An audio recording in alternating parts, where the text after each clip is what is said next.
cultural events.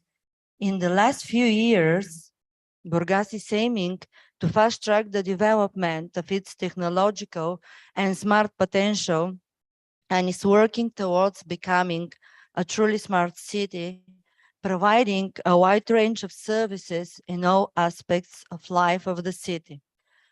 Our integrated platform, Smart Burgas, powered by 100 well-connected sensors and smart devices throughout the city, is offering innovative way to the life of the city. The whole city activities at your fingertips.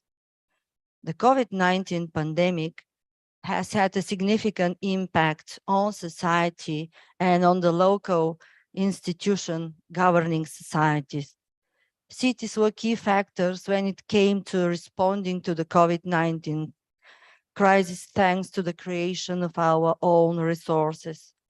The pandemic led us local authorities to reconsider the course of our actions in the cities, and in particular the way in which we provide services to the public. The planning of our operation of spaces and of all the projects for the future suddenly incorporated the concept of resilience and care due to the toll taken by COVID-19. In compliance with the concept of resilience and care, we promote our new vision of the city, Burgas, as a 15-minute city. The philosophy of 15-minute city is by implementing projects to promote a more sustainable and livable way of living, concentrating on providing essential services in a decentralized way in order to guarantee more livable, green, and healthy options for our citizens. But we, as a city government, always ask ourselves the question of what is going to push a company to establish a startup or spin-off, or even to open an office in our city. Certainly a friendly and helpful administration, a livable environment, availability of crucial services as modern healthcare and security are obligatory, but it's not enough if there isn't an educated and motivated working power. That's why we do consider that the milestone of development of our ecosystem is education. So in the last few years, we're supporting the implementation of a new innovative approach towards education, because the real capital of our city is its young, well-educated people. Our new innovative programs in the elementary schools are well known and generally recognized. In the times of permanent pollution decline, we established a new municipal digital high school, believing that interaction between business and education is the milestone for overcoming the depressencies in our Bulgarian modern life. We're implementing lots of projects supporting startups, and one of the most awarded one is Chengeneskele. I hope today you have the opportunity to visit it. And this is our startup ecosystem that we are going to develop and to improve. Resilience, care, and working together. This is our new vision till 2027. Thank you very much. You're welcome. Have a good meeting today.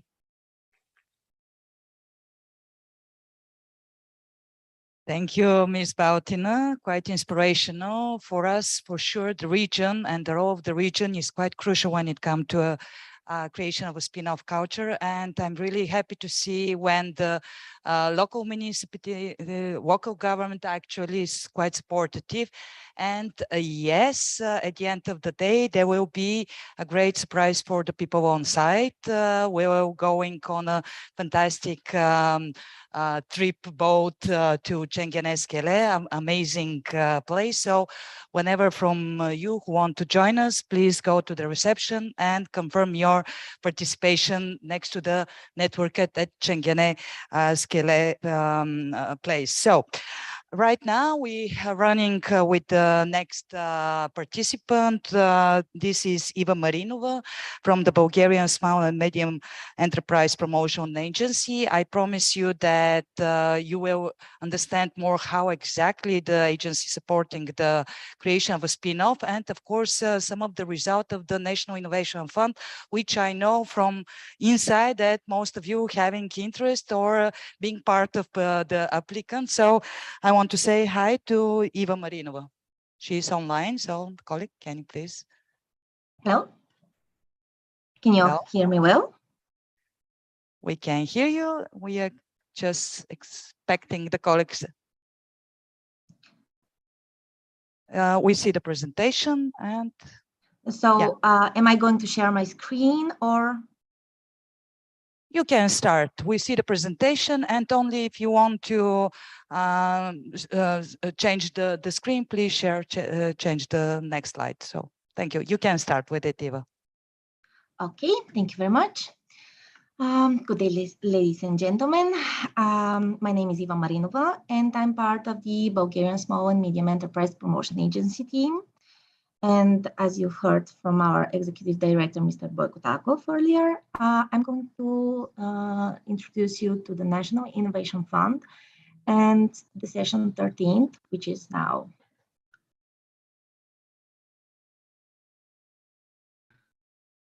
So next slide, please.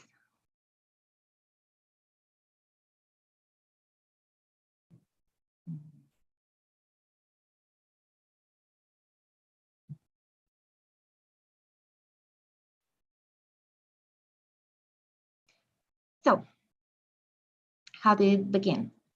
The National Innovation Fund was established back in 2004, almost 20 years ago, when the Council of Ministers approved the innovation strategy and the specific measures for the implementation of the strategy. According to the innovation strategy, for I'm sorry, just a second. Yeah. For intelligence specialization of Bulgaria, the National Innovation Fund is one of the tools for implementing this strategy.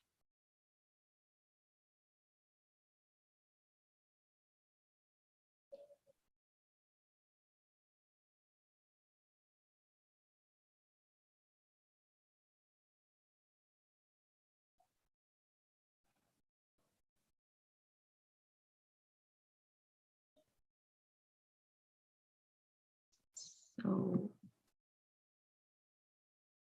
thank you. What is the mission of the National Innovation Fund? To foster R&D or research and development projects at enterprise level and to promote science-business cooperation.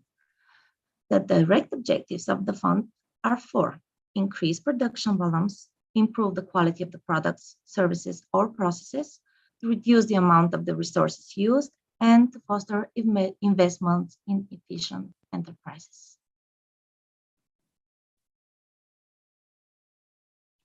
So, as you can see from this scheme, the fund promotes the development of innovation in the form of, there is the fund. At the top, we have products, technology, and services, all of which lead to increase the, if I may say, the way living of the SMEs. Next slide, please. So, the research and development projects are focused on the technological development of new products, technologies, and services, or the substantial improvement of existing ones. Projects that do not reach market-ready products, technology, or service, or for those of you who are aware of the technology readiness levels, these are levels 8 and 9, are funded.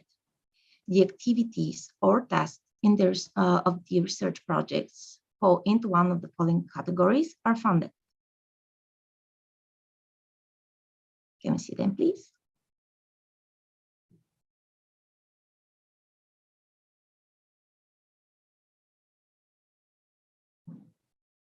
We have industrial scientific studies and experimental development. If we go, yeah. We have 4 thematic allowable areas for funding. The first one is informatics and ICT, mechatronics and clean technology, also health living industry and biotechnology, and new technologies in the creative and leisure industries. So now I'm going to talk a bit more about the grant amount and the aid intensity. The maximum grant amount is up to 500,000 Bulgarian leva per project. The maximum aid intensity is up to 80% of the allowable cost per each participant. The project duration must be between 6 and 18 months. And this is something new for session 13, but I'm going to talk a bit more later about this. The reporting periods for each beneficiary determines the periods during which it will be reported. And the duration of each reporting period must be every 3 to 6 months.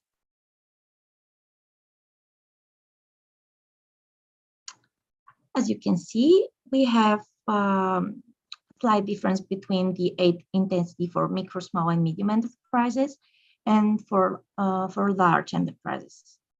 So for micro, small, and medium, we have 50% of reliable industrial research costs and 25% of reliable costs for experimental development. For large enterprises, they are 40 and 20%. The aid intensity might be increased up to 80% of the allowable costs as follows.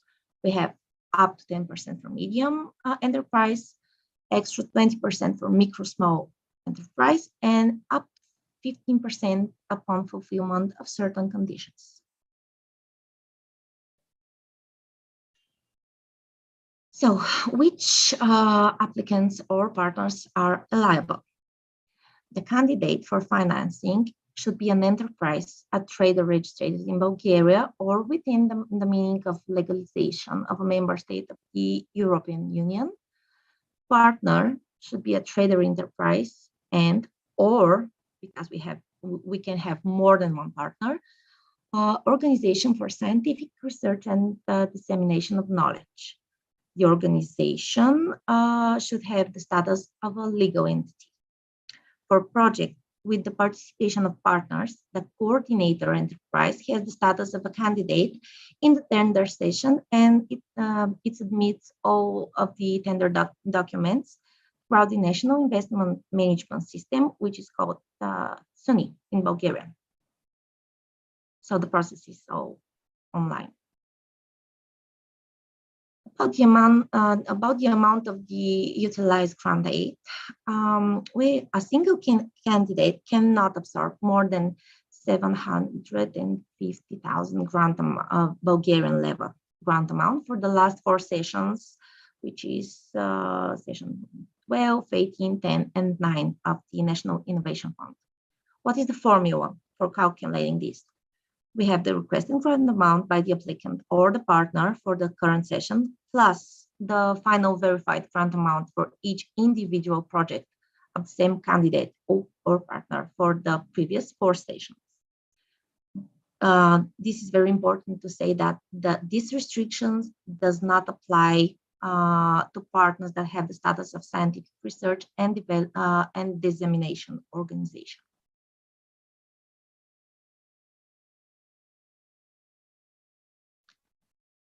So we have a few slides in which I'm going to present what the fund does not finance. We will start with funding of projects for comprehensive development leading to a marketable product or service. This is not allowed. We have projects containing classified information, projects for which the aid has no stimulating effect, aid to enterprises in difficulty, and if an entity against which there is an outstanding recovery order following a previous commission decision. Also, activities related to export to third countries or other member states, namely those that are directly related to exported quantities, projects in the part of the cost already financed with public funds. Projects applying for grants we have a few sectors here. In the fisheries and aquaculture sector, the sector of primary production of agricultural projects, for the processing and sale of agricultural products, when the amount of the aid is determined on the basis of the price or quantity of those products. For the processing and sale of agricultural products, when the aid is linked to the obligation to be transferred in part or in full to primary producers, or to facilitate the closure of uncompetitive coal mines in accordance with the Council decision from 2010. We have 5 big allowable costs, which we are going to see in the following slides. Staff costs, the depreciation charges for tools or equipment, the expenses for external services, materials and consumable costs, and the last one, business trips abroad. Staff costs. The staff is divided into main and auxiliary. Share of the personal cost can be up to 70% of the total cost of the project. Share of the staff cost for scientific research and knowledge dissemination organization can be up to 90%, but the requirement that the allowable share of staff costs for the whole project can be up to 70% of the total project costs. The auxiliary staff, the total amount separated in the INI and ER budget lines, the maximum value of which can be up to 10% of the main staff costs. Also, about the hourly rates of the main staff, they should be planned in the budget and cannot be exceeded the following values without including insurance costs in the expense of the insurer. So you can see the hourly rate for project manager, the head of the phase, the researchers, and the technical staff. The agreed budget rates refer to 1 hour of staff employment, for which a time schedule for work in the project and a report on the work performed for each participant, including the main and the support staff for each month, is submitted separately. So the second one, the depreciation charges for tools or equipment, and the share of the planned expenses for the depreciation dedications can be up to 50% of the total planned expenses, include only the costs of depreciation dedication for purchase new tools, only new tools, equipment, and fixed intangible assets within the scope of the project.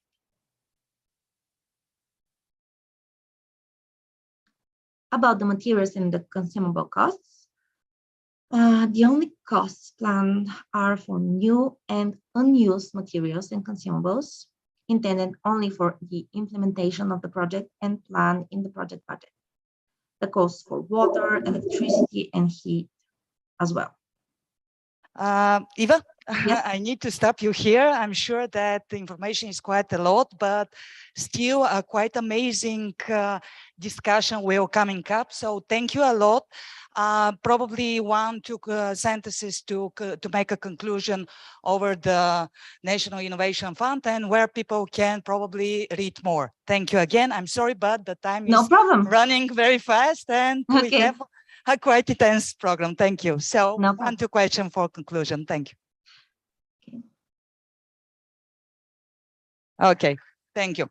So our next participant is Ms. Zoya Stoyanova, Senior Expert Strategic Planning, Digitalization and Sustainable Development at Burgas Municipality. So we'll hear more about the practical way how the municipality actually supporting the companies and the activities next to a different European project. So welcome.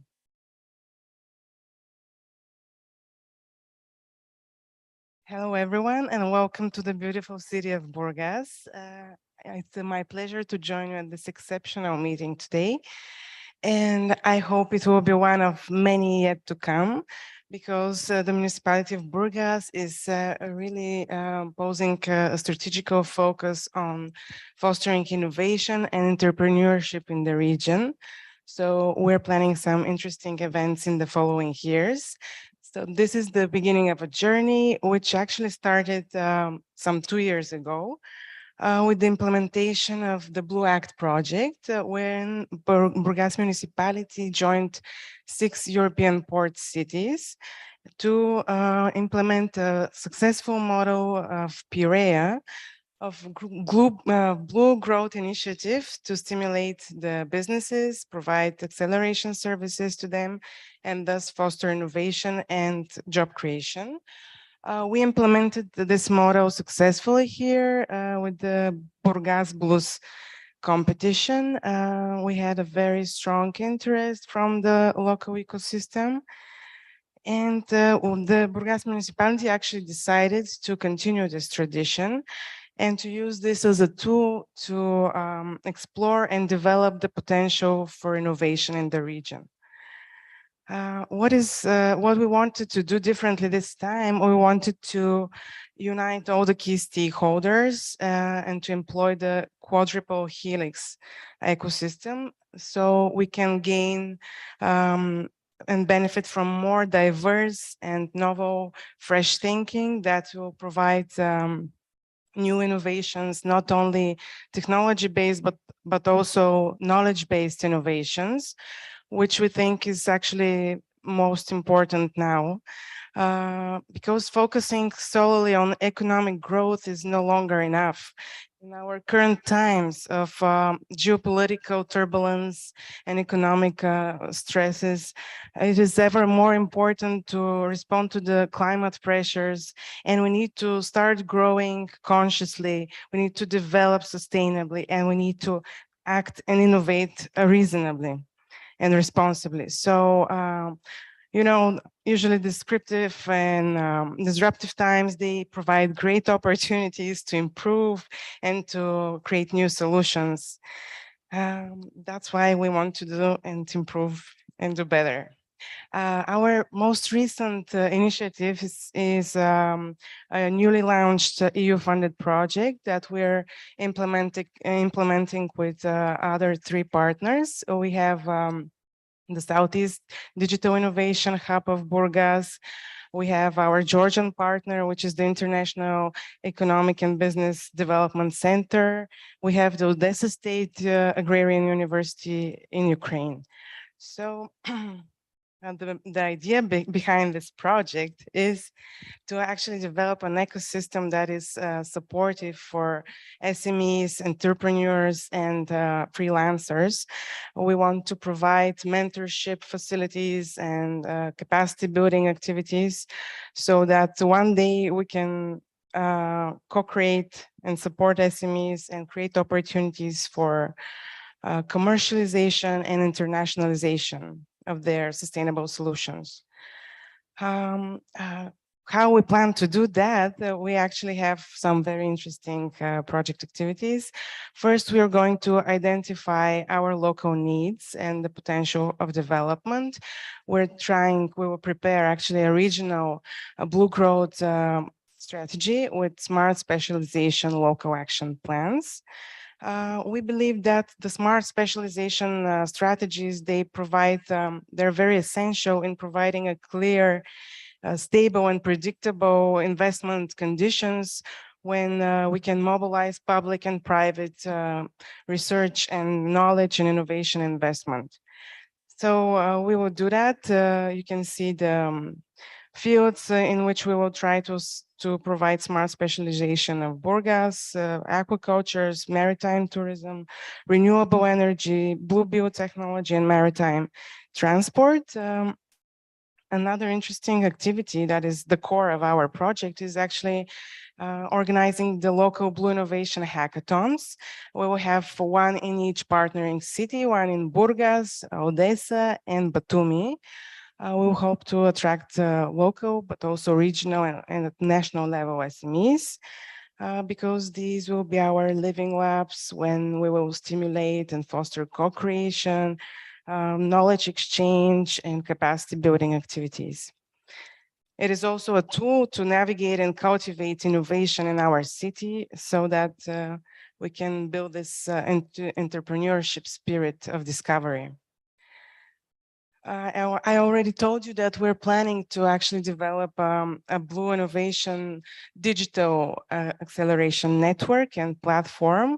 It will unite all the digital tools that we're preparing to develop the capacity of the local actors. And we hope this platform will be seen for accelerating innovation in terms of scaling up and market uptake of blue and sustainable green solutions. You know, when we implement entrepreneurship and bottom-up entrepreneurship, we actually produce new growth dynamics and new priority areas of development. And we actually visualize how these ideas can take shape, they can form, and they can impact the future and the economic growth of our city. Another important aspect of the project is increasing the local capacity of blue actors, blue economy actors. We will rely on this to our partners in Georgia and in Odessa for developing the digital courses on improving digital skills. Also, our local digital innovation hub will implement a real environment mentorship scheme to promote and to give a start to our local entrepreneurs. Another interesting part of the project activities is the development of a web application and mobile app that will be related to the tourist sector. It will aim to promote and to personalize products and services in the tourism of the cities of the region, the entire Black Sea region. And last but not least is the dissemination activity, which is the organization of Blue Innovation and Technology Transfer Expos with smart specialization thematic conferences, again in the 3 partnering regions and cities, one in Burgas, one in Batumi, and one in Odessa. We believe this is the most important aspect of our project because we want to have a transnational and international impact. We want to promote the region by making it more recognizable, visible, and attractive internationally. And we believe this will speed up collaboration at an international level and will bring some joint actions that will have a transformative effect on the region. So with that, I would like to invite you maybe next summer to join the first edition of Blue Innovation Expos. Thank you.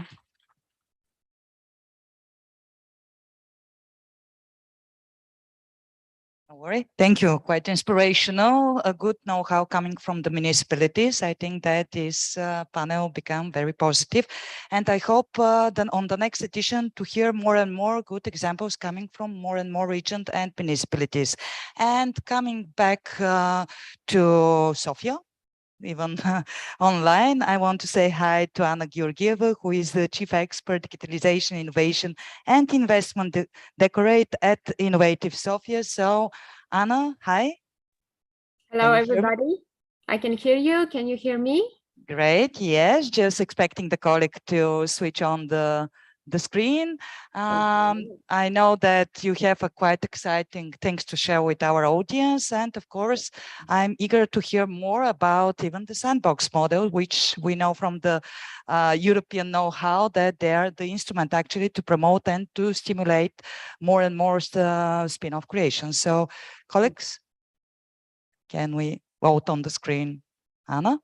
Fantastic, Anna. We can see the presentation. You can start. Okay. Great. So hello, everybody. Thank you for the introduction, Christina. My name is Anna Georgieva. I'm a chief expert at the Digitalization, Innovation and Economic Development Department of Sofia Municipality, also known as Innovative Sofia. That's our brand. On behalf of our team, I would like to congratulate the organizers for this great event and also to thank all the participants prior to me for their detailed and very exciting presentations and for sharing the different developments that are taking place in their organizations and in their cities. Next slide, please.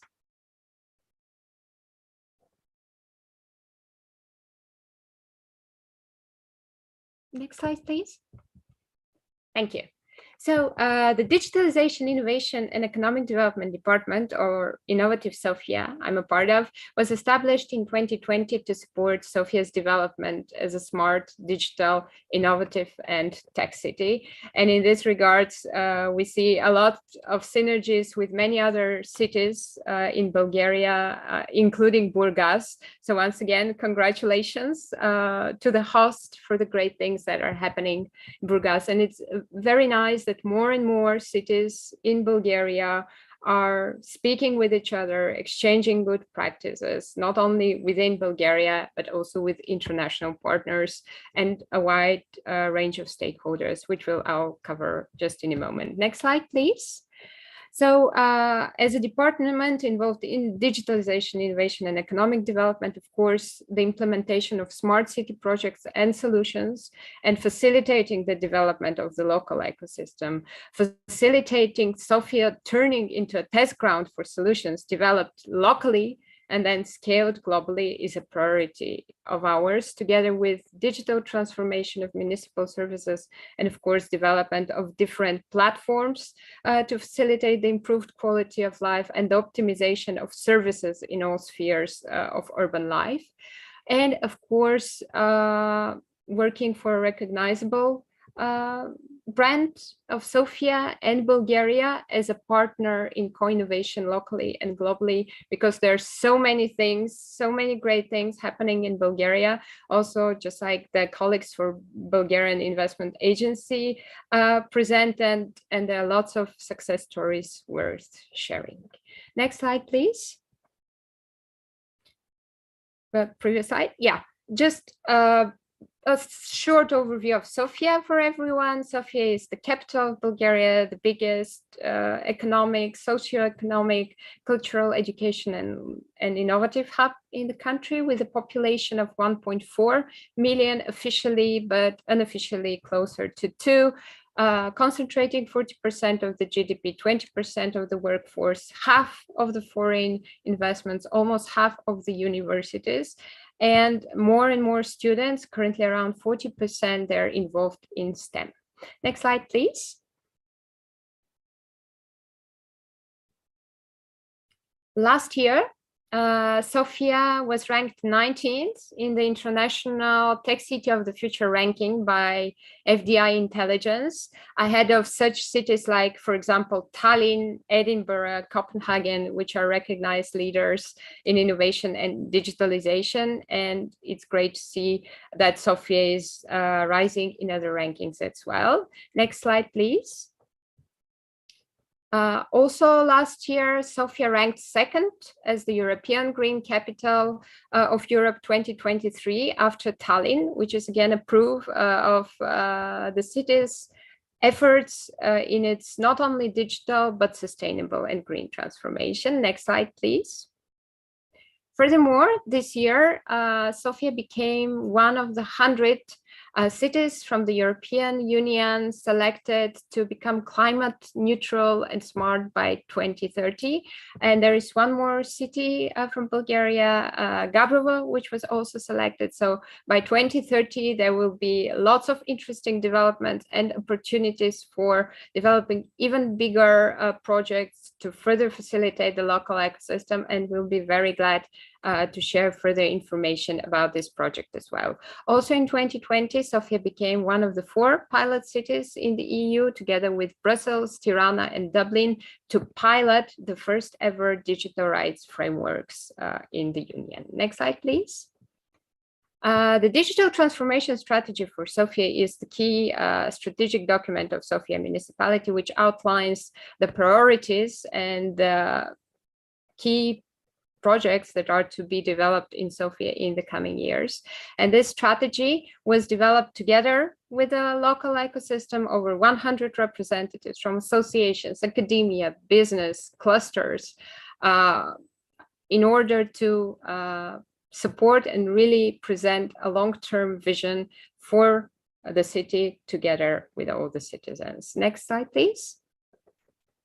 One of the projects set in the digital transformation strategy, as Christine also already mentioned, is the Sandbox for Innovative Solution, which is the piloting program for support of entrepreneurship of Sofia municipality. It allows the piloting of different projects developed locally and allows for testing of those innovations related to different urban challenges. The focus is on a wide range of topics related to ecology, education, transport, entrepreneurship, digital transformation, you name it. If it's a topic of importance to the citizens and the cities, it's a business could apply for the Sandbox for Innovative Solutions. So on one hand, our aim is to support the development of the local ICT sector and innovative solutions, and to turn Sofia into a test ground for innovation. We're searching for scalable projects, which in the future could turn into bigger projects as well. And in the same time, the businesses will have Sofia, the 14th largest capital in the European Union, as their first client, and another interesting realization in their portfolio. The different projects are being analyzed through a specific methodology. Next slide, please. A very detailed methodology, which was developed jointly with the European Investment Bank with the support of Fund of Funds and Deloitte, and it allows us to assess the potential of the solutions in terms of over 50 different criteria. Next slide, please. Some of the projects that we have already realized within the Sandbox, without going into too much details, is an innovative air quality system in the biggest kindergarten in Bulgaria, also a green energy and communal services pilot, also in the same kindergarten, which allows the building to self-generate up to 30% of its own energy and to minimize the costs and the different communal services they are using, a new platform for fully digital address registration, a new city wedding portal, a special sustainable investment taxonomy based on the European Green Investment Taxonomy, and a virtual reality exhibition of innovative schools in the city. Next slide, please. Without going into too much details, I would like to just outline some of the sustainable investment projects that have been analyzed as part of the taxonomy, which include energy independent and smart city buildings, including kindergartens, energy independent transport networks of electric cars, establishment of a data center, installation of air purification filters, and installation of hydrogen tech to optimize the use of liquid fuel in public buildings. So all these topics of the green and urban transformation, in addition to digitalization, is a top priority for Sofia's development and in general Bulgaria's and Europe's and I guess the world's development for the future years as well. Next slide, please. Digitalization and sustainable development, they are an ongoing co-creation process, and here a key role plays the dialogue and collaboration with the local ecosystem and the international community. Next slide, please. That's why a very important part of our work is to establish different collaborations and to participate in networks in order to exchange good practices and opportunities for collaboration with other cities. And these are just some of the examples of the initiatives. In the end of the slide, you'll also find our contacts. So in case you would like to learn more or get in touch with another city, we're in contact with over 150 cities. Just let us know. Next slide, please. We also prepare different reports, matrices, and analysis, and so do our colleagues from Invest Sofia Investment Agency, that will also, I think, share their presentations later during the program. Next slide, please. And of course, as part of the city brand, we participate in many different events, also share different opportunities for participation in events, conferences, exhibitions with our partners from the local ecosystem, and maintain a proactive dialogue with a wide range of stakeholders. Next slide, please.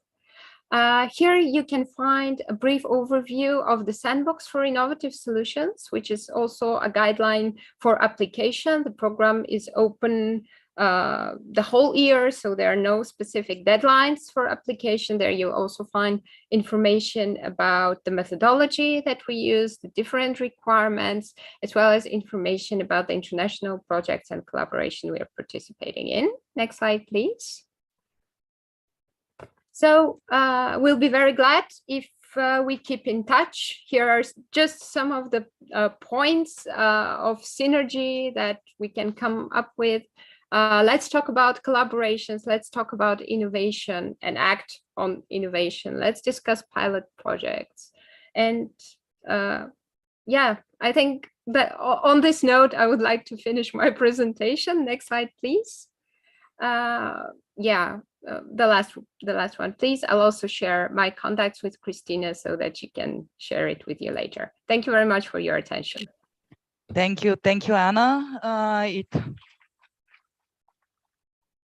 A great know-how, a great project you shared. The truth is that we know each other really, really well, because on an almost daily basis, the business, the municipality, we are talking, we are participating in a different focus group, and I know that, it is obvious.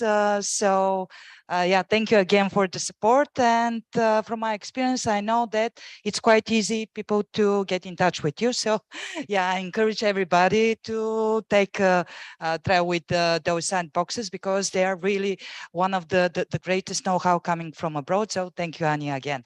And now, Anya already mentioned, but with us is Victor Gusev from Sofia Investment Agency here on site, and he will share, of course, more about their know-how, about their activities, investment. So Victor, come up the stage.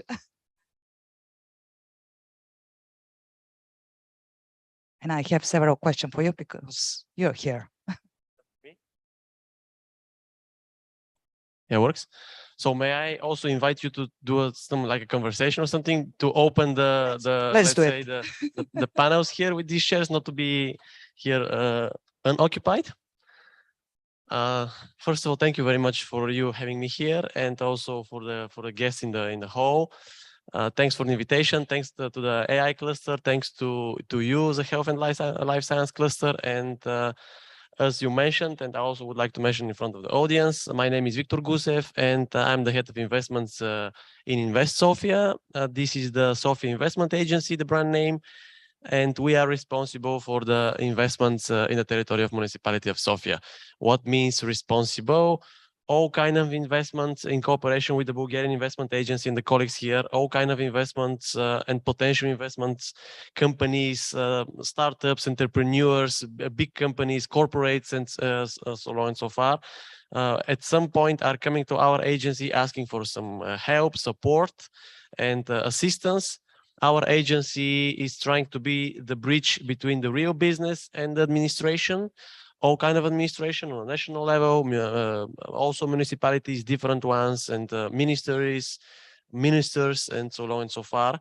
So what we do, basically, we provide all kind of information, all kind of data, analysis, reports, and all needed by the potential investors to understand more about the city, in cooperation with Innovative Sofia, which is a newly established department with the Deputy Mayor of Sofia, Mr. Kerezov, who is Deputy Mayor of Digitalization, Innovation, and Economic Growth.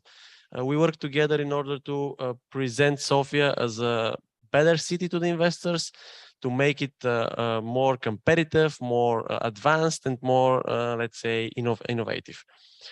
That's our aim, that's our mission, and we, I believe, are doing it quite okay. I don't want to be You are. thank you. I don't want to be unmodest, but there are, let's say, I would say a lot of inquiries on a daily basis, where a lot of potential investors are willing to come to Bulgaria. They know about Sofia because we are an investment agency in Sofia, and they are willing to know some key facts about the city, which for them, due to their process of selecting cities, is very important. So that's why we are here to be supportive to these people and companies. And also very important to mention, with the Bulgarian Investment Agency, they're responsible for the national level for the whole country. So their job is a bit more, I would say, difficult than ours, because different regions, different cities, and different sectors which are willing to open their facilities, for instance, in these cities. We are responsible only for the municipality of Sofia. But Sofia, as you know, and also some of the statistics here said, forms almost 40% of the, a bit more actually than 40% of the GDP of the whole country. So that's why very important market to the country. Of course, the sectors and economy in Sofia is the economy with the high added value economy. So that's why high added value businesses. That's why Sofia forms that huge percent of the whole GDP. Thanks to the host here also from the side of the municipality here of Burgas, you can see a beautiful hall, a beautiful facility. These are the things which also makes the cities attractive. Let's say the infrastructure, these facilities, all of the events and initiatives which they take in order to make the cities and the whole country more attractive to the foreign investments. I have several questions, of course, as you predicted very well. Starting with some of the projects that Investment Sofia is executing, and I found, and some of them I participate. One of them is quite interesting and is connected about the creation of a network between Sofia, Burgas, Stara Zagora, Plovdiv, how as regional together to attract investment. Can you share more about this, the initiative? We basically, almost 2 years ago, we got a very different inquiries all the time, and some of the companies which are very big ones, also corporates, worldwide corporates, were willing to open some facilities in Bulgaria. They knew already about Bulgaria, read some reports, and the only thing which came up to them was the Sofia Investment Agency and the nationwide Bulgarian Investment Agency. And they said, okay, is there any chance where we can speak to the certain municipality? Let's say we would like to speak to a municipality of Stara Zagora or Ruse or Veliko Trnovo. Is there a department where we can speak directly to them? And then we discovered that some of the municipalities do have these, let's say, I wouldn't say departments, but they have people who are responsible for that, but some of them not. And we then decided to start an initiative where we are going to, let's say, gather all of the big cities and the regional centers in Bulgaria and share with them these intentions from the investor side, and to ignite this process of appointing at least someone from the municipality who is responsible for the innovation and investments.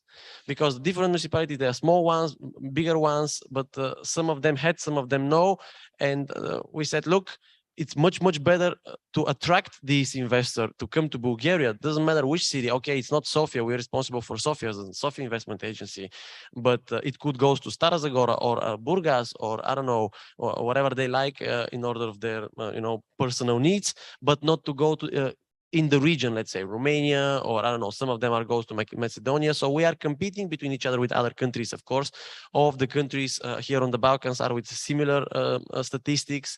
So more or less we are competing with them. So that's why it's much better to develop a region like Vidin or I don't know, South Bulgaria. The idea is to know each other, to sharing the good know-how. And I know that the Bulgarian Investment Agency right now thinking of discovering a special forces next to each region to support this idea and to make this synergy possible. But the good information 2 years project from now could be quite contributive from our side to this project.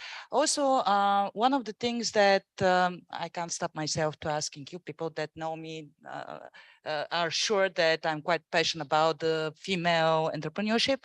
So during May, actually, Maria Gabriel established in Bulgaria Female Founder Association.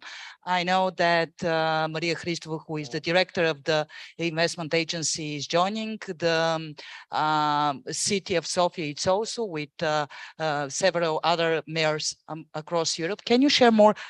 How actually the Sofia municipality planning to support the female entrepreneurship?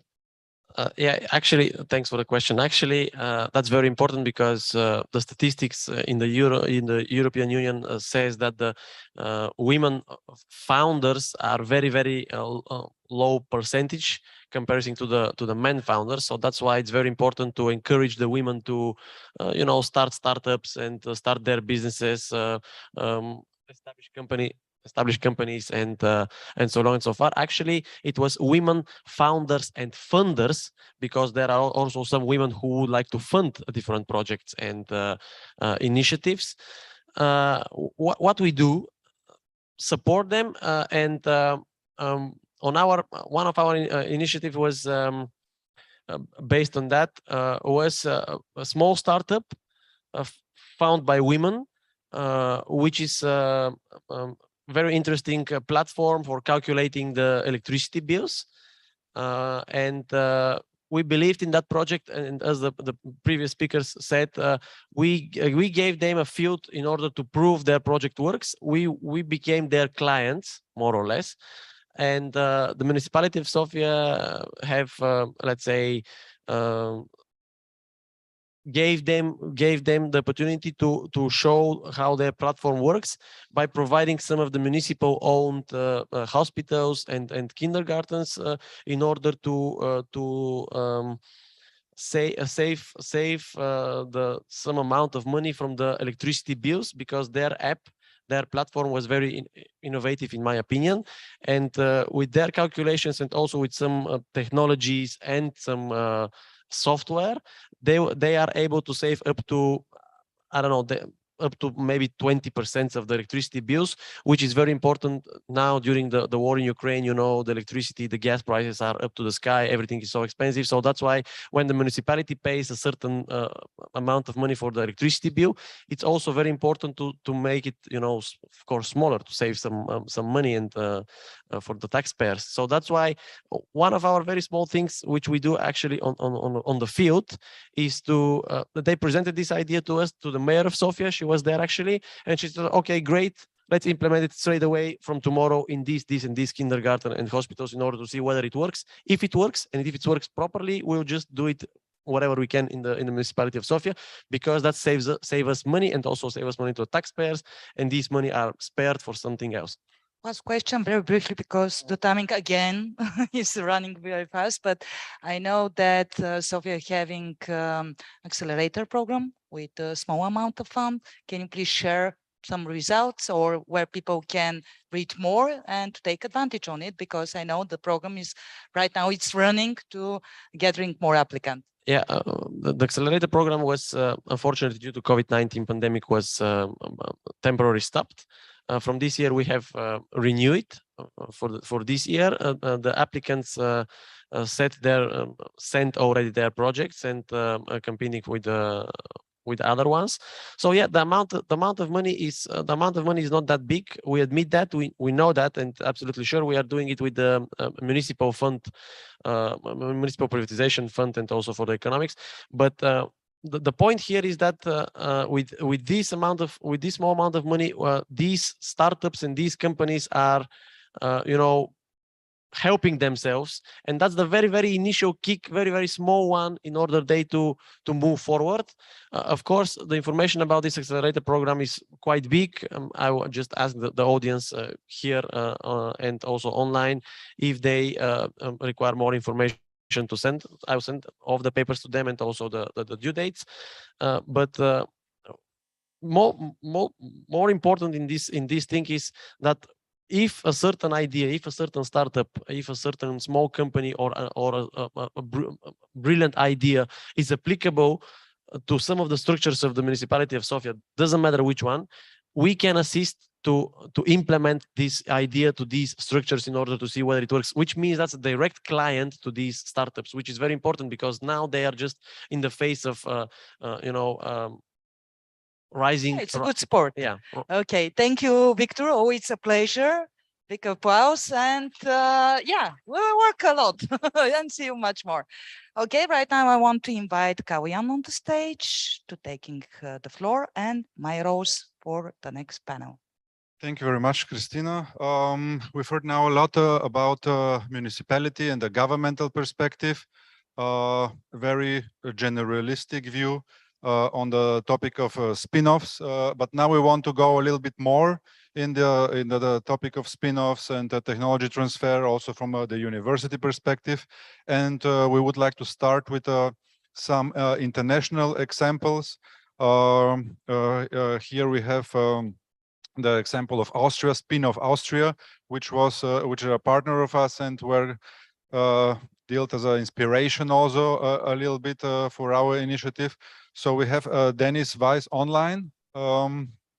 Dennis, are you here? Hello, good morning. Hello, herzlich willkommen in Bulgaria, in Burgas, virtually. Thank you very much for taking your time.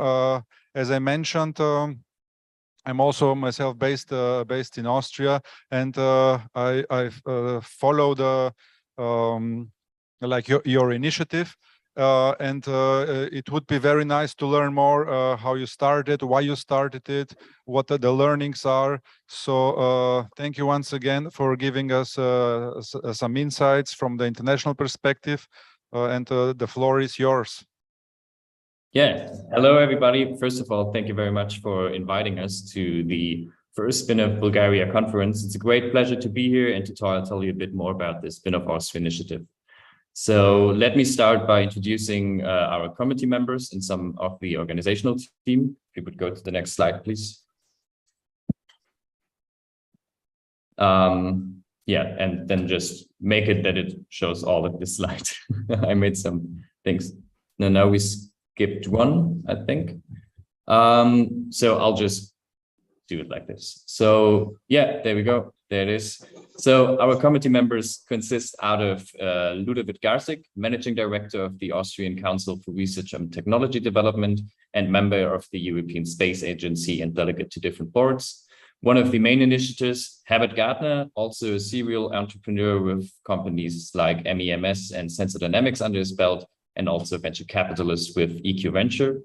Then we got Professor Harald Kainz, rector of the Technical University of Graz. Then the second main initiative, Dr. Hermann Hauser, serial entrepreneur with companies such as Acorn, IRM, Solexa, and Icera.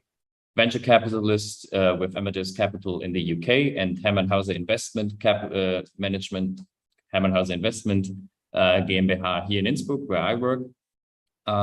Member of the European Innovation Council Board and father of the Silicon Fen in Cambridge, which I will talk briefly about in just a minute. Then we have Jasmin Günger, co-founder and managing director of the On-Site Ventures Fund and involved in the organization and establishment of the Spinoff Austria initiative since day one. So where do we come from and what was our focus to begin with? If we go to the next slide, please. So our investment focus with EQ Venture, same as with Hermann Hauser Investment GmbH, are deep tech and life science companies. These usually derive from universities, where we face the problem that universities' main focuses are usually education and research, and they often forget the third mission, which I will describe a bit more in detail. But that hasn't necessarily always been the case. If we go to the next slide, please. Founded in the 1660s, there was the Royal Society, with established with members like Isaac Newton, Albert Einstein, Alan Turing, Jennifer Doudna, and Lisa Meitner. The society's fundamental purpose was reflected in its founding chapters of the 1660s, is to recognize, promote, and support excellence in science, and to encourage the development of use of science for the benefit of humanity, which then also led to the development of the silicon fen, which earned 2012 Herman to be invited to be one of the members of the Royal Society for his contribution to the translation of science into business. So the Silicon Fen is basically the English equivalent to the Silicon Valley in the United States, which is also known as the Cambridge cluster. It is one of the most important technology clusters in Europe, with hosting over 1,500 companies employing over 50,000 people in the area. Companies such as ARM, SwiftKey, Raspberry Pi, Darktrace, AstraZeneca, and Solexa, which you probably all have known of, are situated in the area. And they also have a strong focus on life science and deep tech and host over 25 science parks in the area. So the mission that we focused on was obviously inspired by the Silicon Fen. And the name Fen here derives from the English Fenlands, which is a region just north of London on the east coast of England.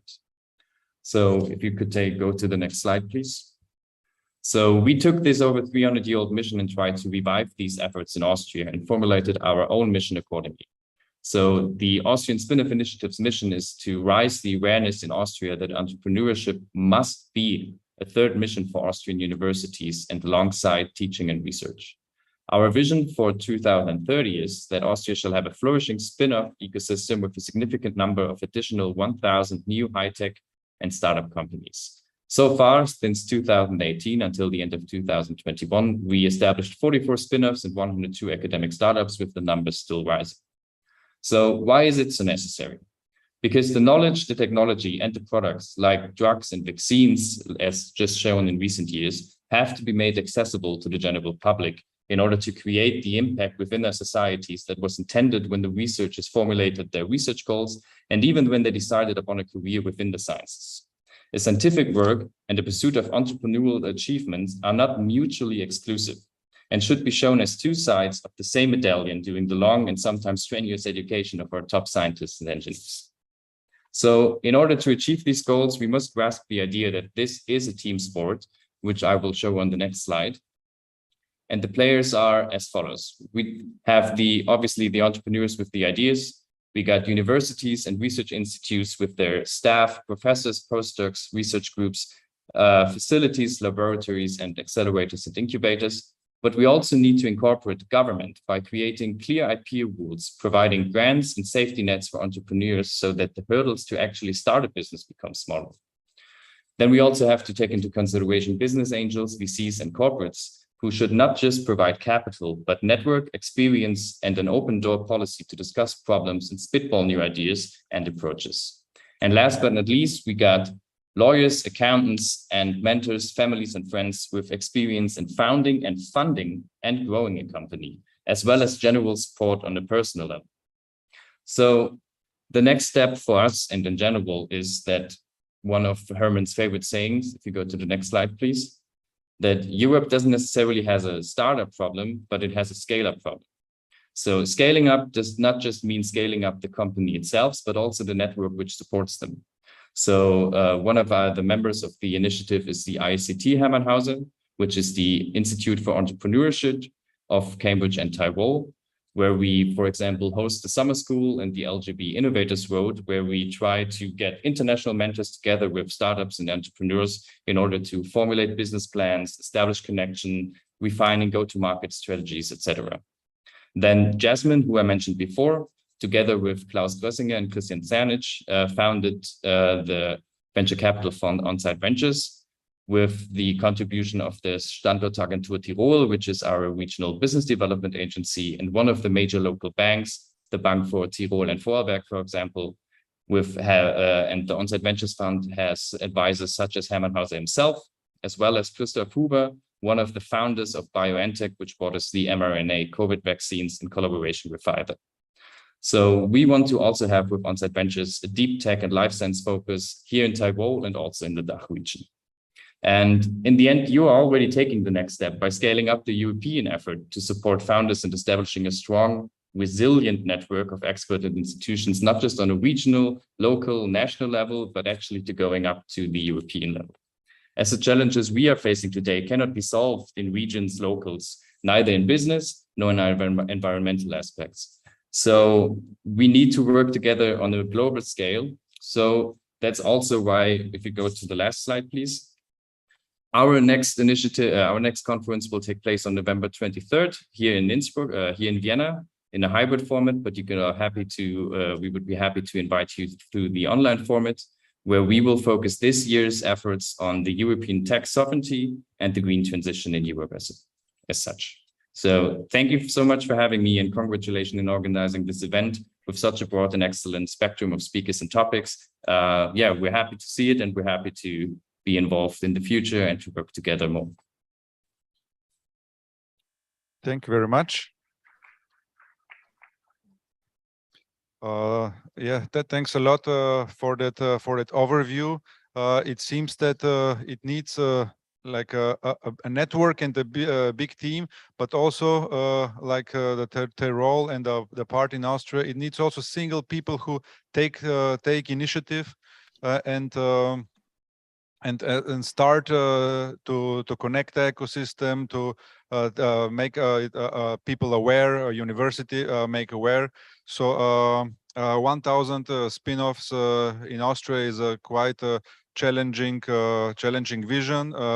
In Bulgaria also have this kind of vision on a smaller scale, but still we start from a lower level. We also saw that the differentiation between a spin-off and academic startup. So here there will be also some topics to discuss. In terms of learnings, which you met during the process, maybe with governments, with the ecosystem. Can you share a little bit which challenges came in your path, or which important learnings for such an initiative, especially from an initiative point of view? What can we expect, for example, in Bulgaria, because you are 2-3 years maybe ahead with the spin-off Austria initiative? What can we expect in terms of challenges? Where should we take a closer look? What did you think was important and was then less important, and what turned out to be very important and a key? So thank you for the question. So I think there is not a least or less important part in that whole system, as the whole network relies upon each other. So the regional and local incubators are just as important as the policymakers, because if one part of that chain doesn't work, it will only be as strong as its weakest link. So I think one of the biggest learnings was that to actually include policymakers, etc., into the whole construct, because I mean, startups are fast. That's why everybody loves them so much, because they can do quick solutions to complex problems where corporates or bigger structures fail to do so because of their big machine. So, but then again, policy and laws, they take a while, they take a long time, and they need a long breath in order to see that through. So I think the biggest achievement here was also that we actually got to, for example, Alexander Van der Bellen, the former president, to send a message to us, to be involved, to be also aware of the issue. But we do still need to penetrate every level, from incubators to startups, back to the auditoriums, where professors should maybe invite entrepreneurs here and there to actually start the spark in order to found companies. And then, of course, we need to fertilize the ground so they can also grow on the local level, and to fertilize the ground on the European level. So they also found an ecosystem that makes them, that enables them to be profitable and to grow. Thank you. So we will stay connected on a European level, also with you on an international level. We will exchange best practices. And as you mentioned, it will be a long journey, which we just started here. So there will be maybe pivots and some adjustments on the way. But the first step is one of the most important ones. Thank you once again, Dennis. Thank you very much for having me. Bye. Thank you, Kaloyan. It was quite amazing. Actually, one of the inspiration and the good now coming for the spin-off culture is exactly Spin-off Austria. And on the next edition of Spin-off Bulgaria, we are promised to share probably, why not, growth European spin-off network. So yeah, okay. And now it's time to starting a very interesting panel connected with the academic perspective from our international guest. The first one will be Professor Nikolai Zhelev, who is the part of Venrise Studio, and he has long-term experience from University of Dundee. From my point of view, I'm really glad to know people like Professor Zhelev. Those are Bulgarians which achieve a great result abroad, and today he will share the best of them. So Nikolai, hi. Hello, hello. Can you hear us? Yes, I can hear. Can you hear me? Yes, just the colleague to, yeah, and we can see you. So Nikolai, you can start. Yes, that's a pleasure to be part of this very useful event. Thank you. I congratulate the organizers, Christina, Kaloyan, and others for organizing this timely event, which will be, I hope, extremely useful, especially for academics who aim to establish academic startups and spin-offs. I'm sorry I can't be with you in this nice venue, but for family health reasons, I have to be online. I just wanted to share with you some thoughts, highlight the main issue I believe in on the way of establishing successful spin-out companies from an academic idea. First, to introduce myself, I'm a pensioner now. I've worked 30 years as academic entrepreneur, I would describe myself. So one foot in the academia, another foot in the industry. And this is a very popular situation in the United Kingdom. A lot of scientists do this, meaning that part of the time I'm receiving salaries from various universities where I work, mostly academic, mostly medical schools, where you teach, you do research. I had a chance to work for some top academic institutions like Harvard Medical School, the medical school in Dundee, Scotland, which rose to be the first medical school in the United Kingdom. And at the same time, I work for private biotech companies to receive salaries from them. So, and the aim of the academic entrepreneur is to really to make these transitions from an academic idea, innovative idea, to a product which is sold on the market. That's not always easy, but that's possible in the ways. And here I want to share our experience. Everything has to start from a good science. Good science always is easy to translate into innovation and into a product. I was a chance to work with some top scientists, like in Harvard Medical School, with a Nobel Prize winner, William Kenyon, who wasn't a Nobel Prize winner at the time. So we developed a new method to test drugs without killing animals.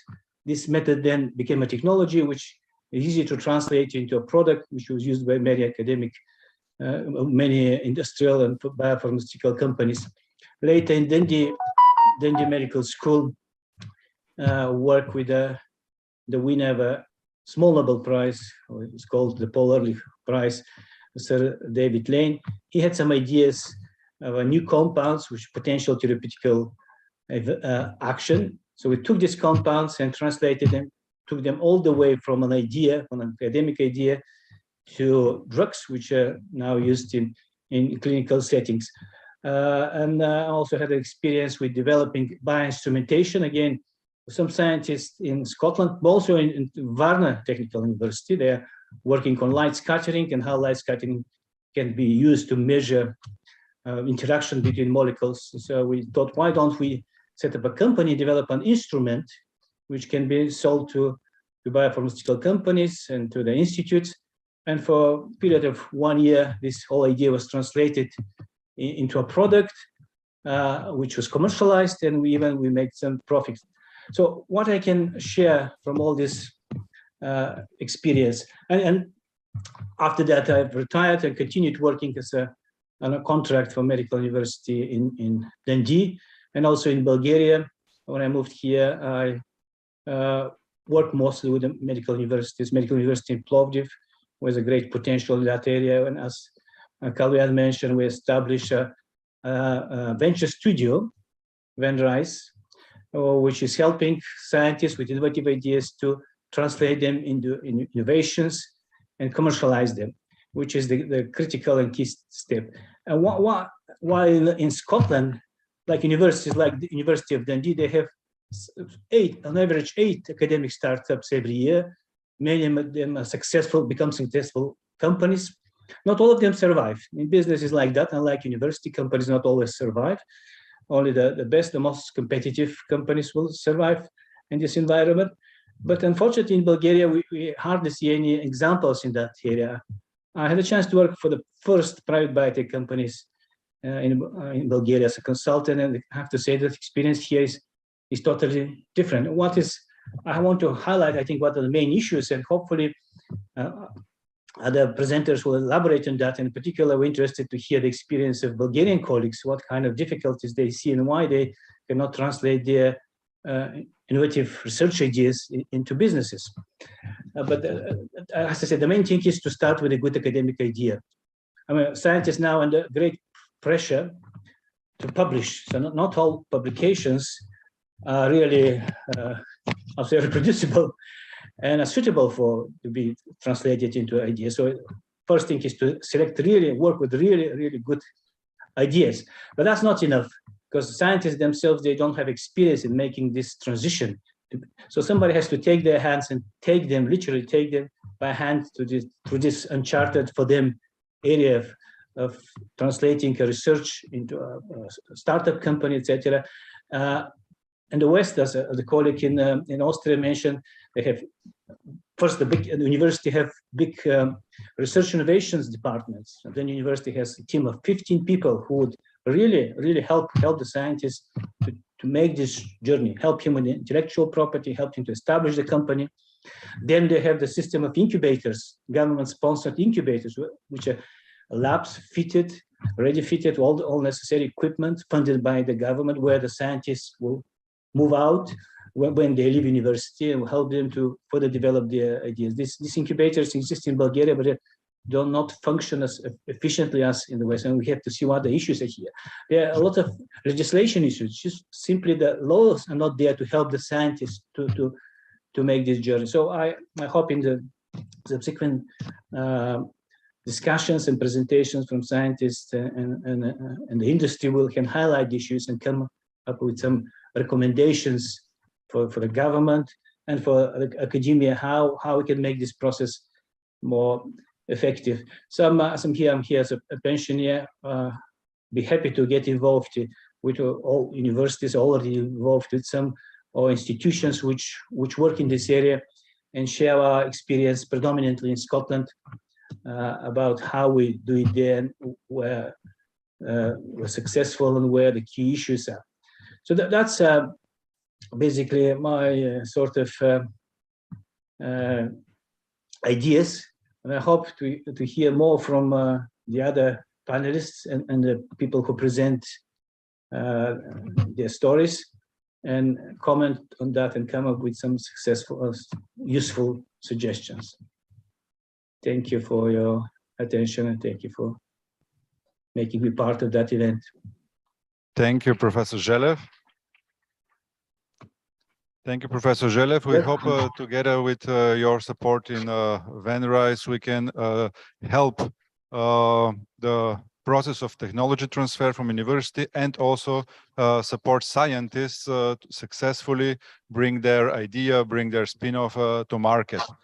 Thank you for your insights and expertise, and I'm sure we'll hear also more from you in the future. Thank you. Our next presenter will be Professor Costin Liano, General Manager of USH Pro Business and Spiriu Harad University in Romania.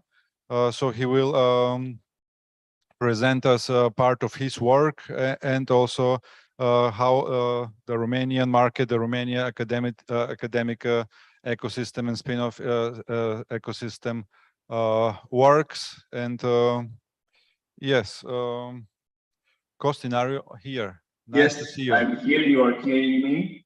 Yes, we can hear you. We can see you. Thank you. First of all, thank you very much for inviting me to this wonderful Congress conference. I would have liked to come to Burgas, but unfortunately I cannot do it.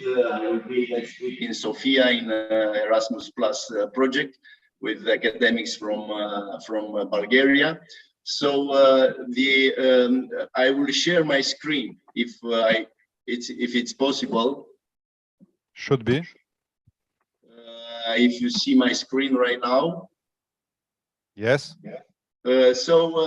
What I would like to, because I was very much inspired about what the previous speakers spoke today. So I want to tell you a story of our story of 7 years of existence of a business support center from the largest private university in Romania, Spiru Haret University.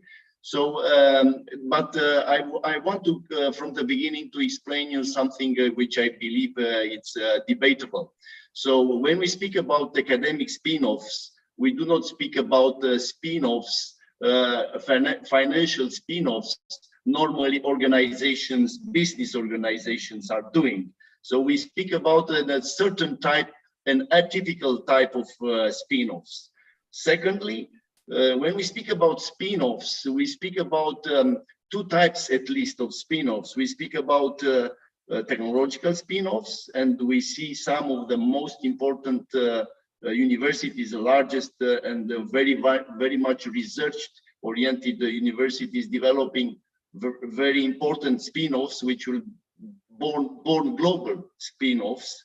But also we see entrepreneurial spin-offs, where the content of technology is not so high, when the infrastructure of the university can be used in a different manner.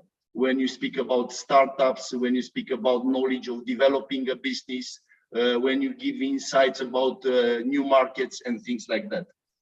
So, of course, from the experience of one university to another, the landscape can be different. So I want to share right now. I don't know how to travel with. Yes, one moment. Yes, so USH Pro Business is a center which is created. We have also like your professor from ZF. I have an experience both in university but also in business. So we created this university as an entrepreneurial center, and we created this with a large, looking to a larger view of the interaction with the businesses.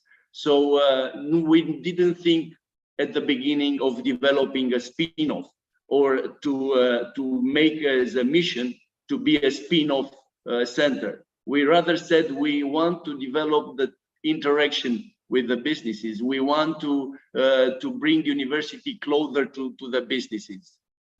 So then we looked into what we can offer as a university in research, development, entrepreneurial knowledge, business-oriented education, innovation ecosystem, clusters, internationalization, creation of development of startups, technological transfer, and digitalization.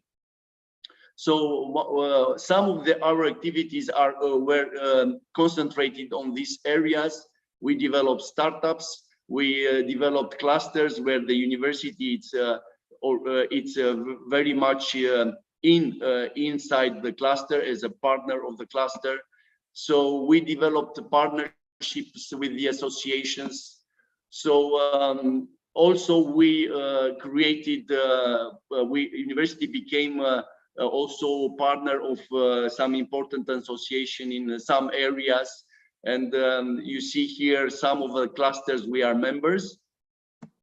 So then also we looked into the capability to develop digital innovation centers where we can do business together with to transform to help the business environment to get digital transformation.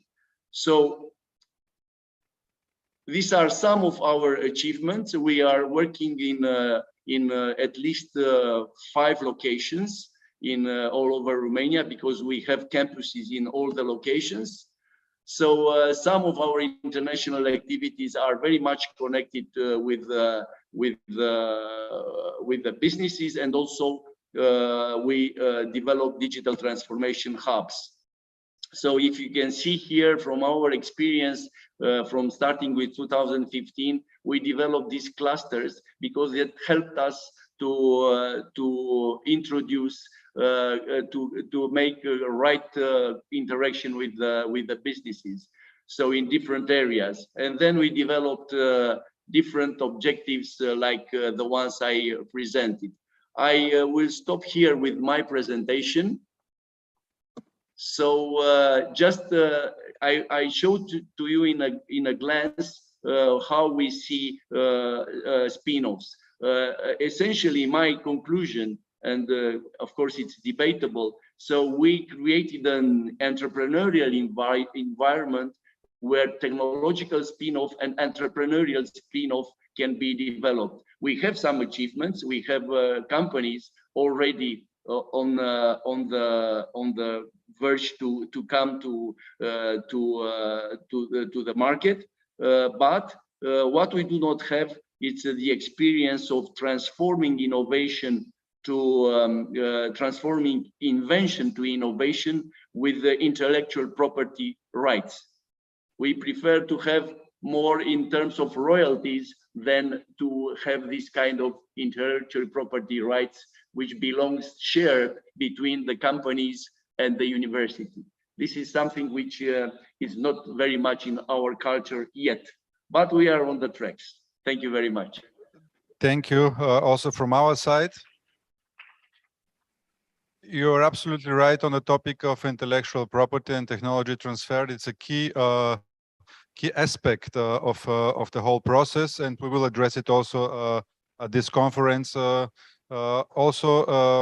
you for your insights. You're a truly ecosystem player in Romania and Europe, and I'm sure there will be joint activities also in between universities, which is a topic also on a European level, which becomes more and more interesting, the collaboration between universities.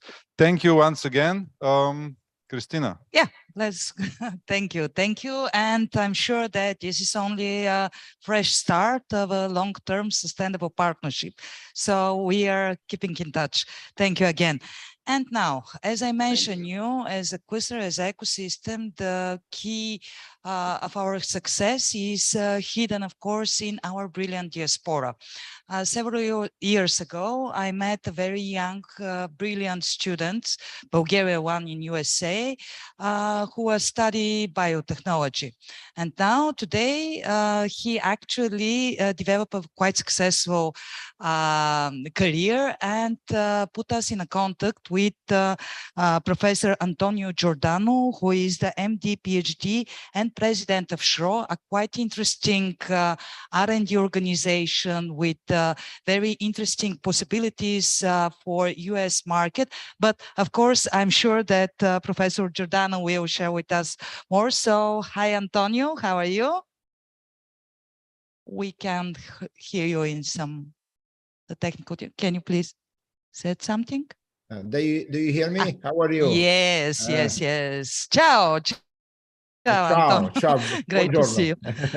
Okay, you can share your screen with the presentation and take the floor. I think, let me see. I thought you were, they told me that you're putting up the presentation, or I have to do that? You can share the screen. Okay, let me see this. We have a green button. Yeah. Just 1 second.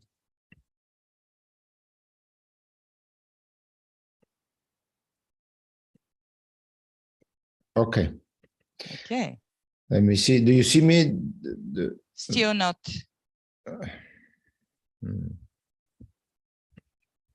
It's usual normal in nowadays. Yeah, the technical problems are.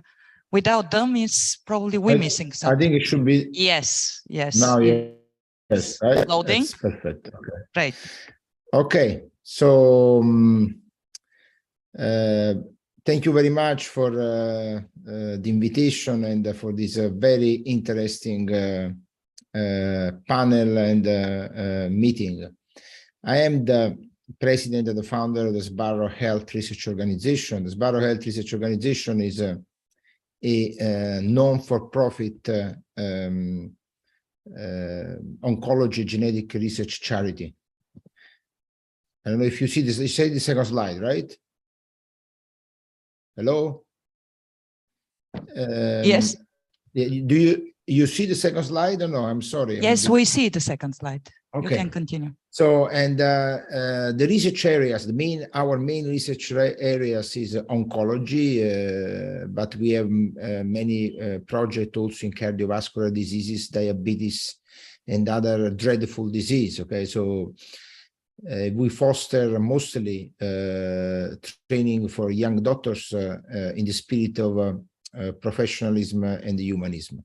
SHRO includes the Sbarro Institute for Cancer Research and Molecular Medicine that is located at Temple in Temple University. So therefore, the SHRO has an agreement with this main university, but we have affiliated laboratories that are located at the University of Siena in Italy, and over 200 SHRO, molecular biology, geneticists, different discipline, okay, very with very major expertise, physicists, chemists that work in our network to develop a new method to understand, diagnose and cure cancer. I listed also some of our website and also some of the that you can consult also on the major other activity. One of the characteristics of the organization that is a public charity, so is a medical organization and is able to attract and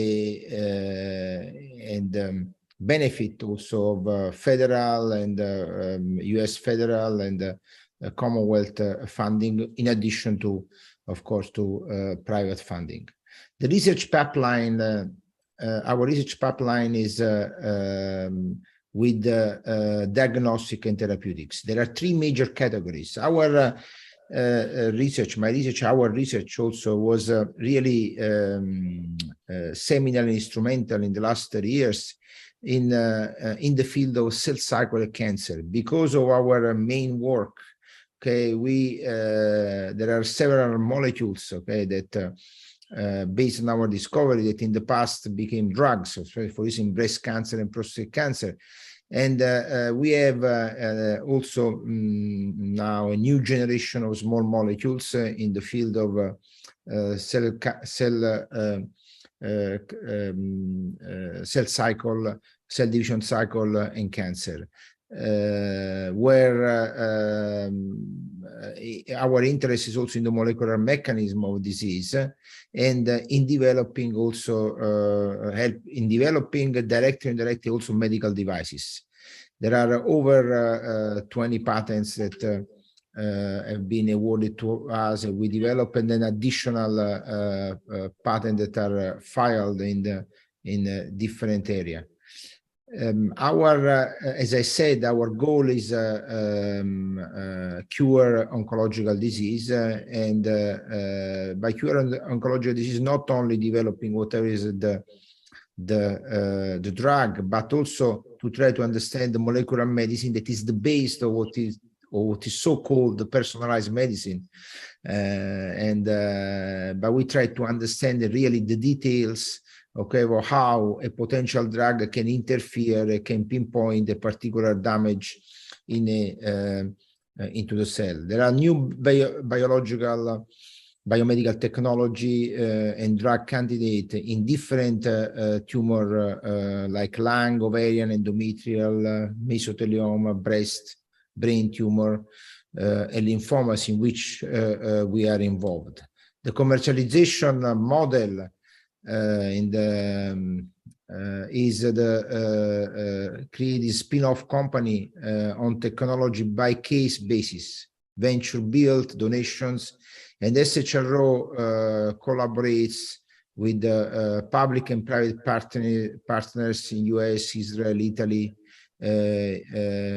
European Community, and now also in Bulgaria,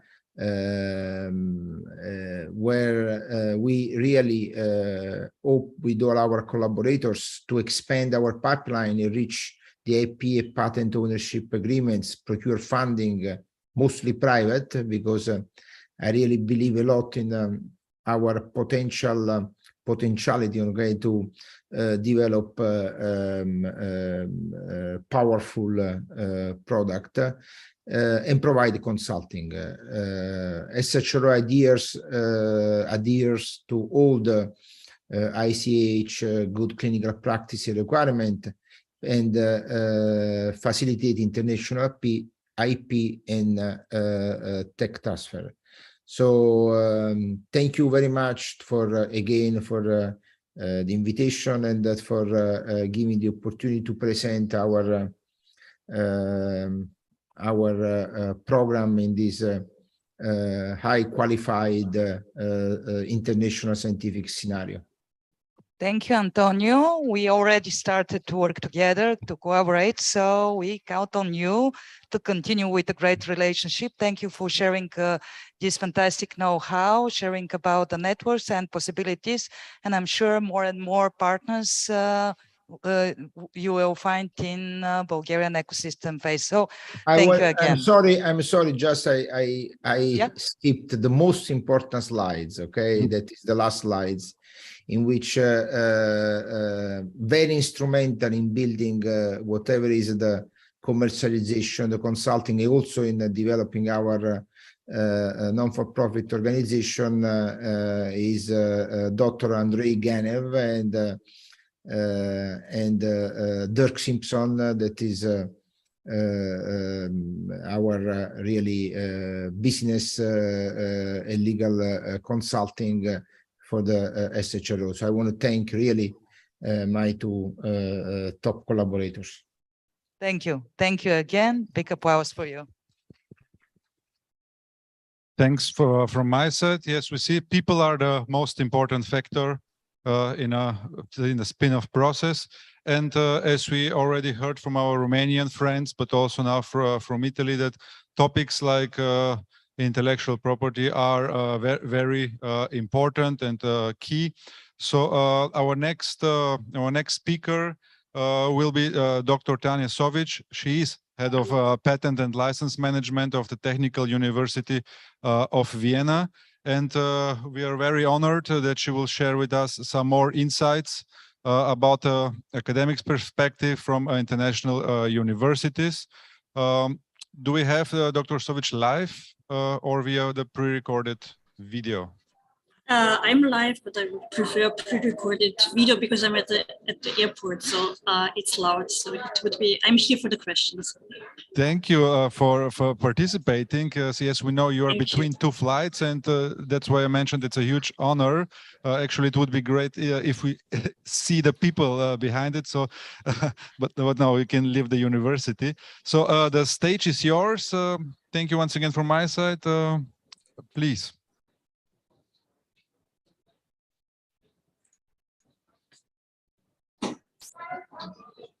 Do we have a pre-recorded video?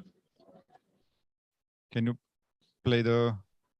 Okay, 1 second. Okay.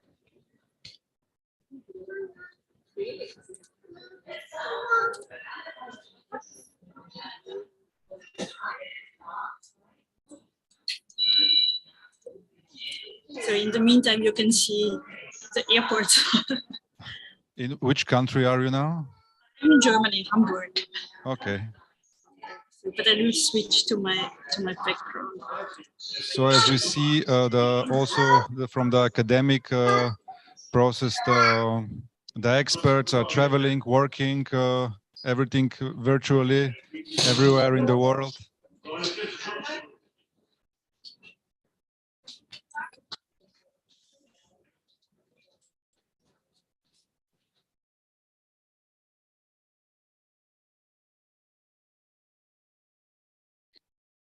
Okay, I see we can start the video.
So since it is a Spinoff conference, actually one best practice project, leads Spinoff leads.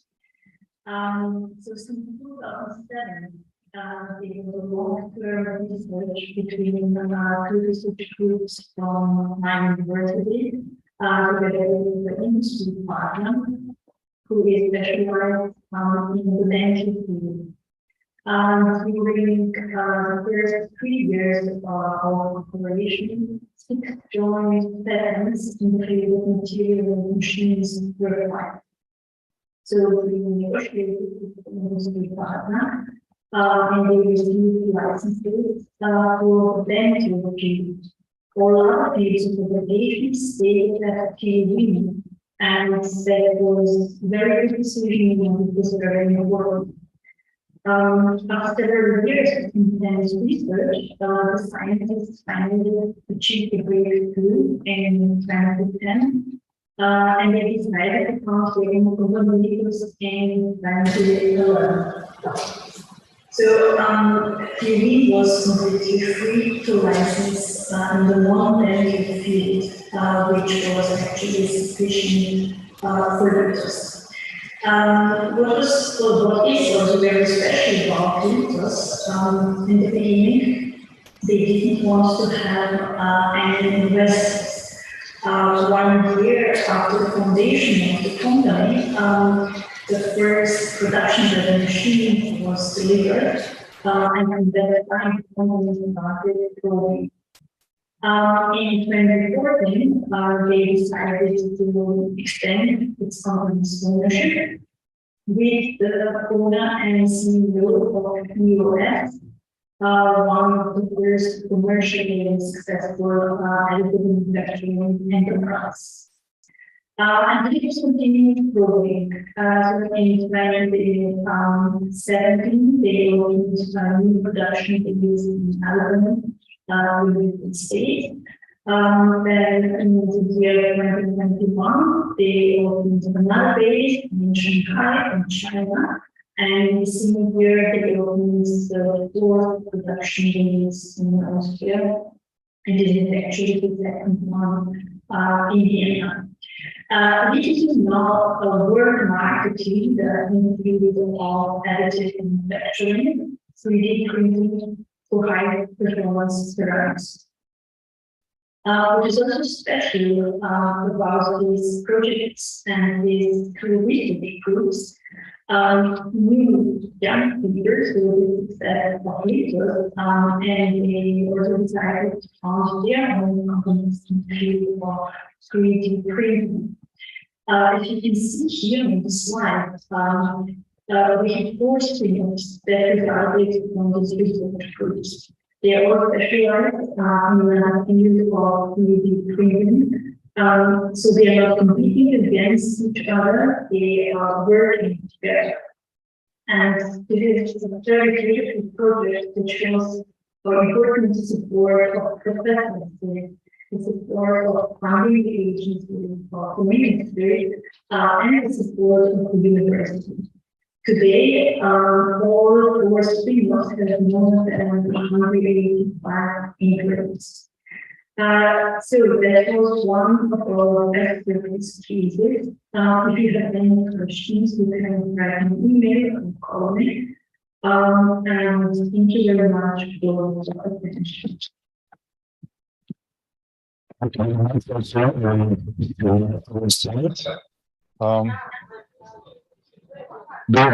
the social life as well again?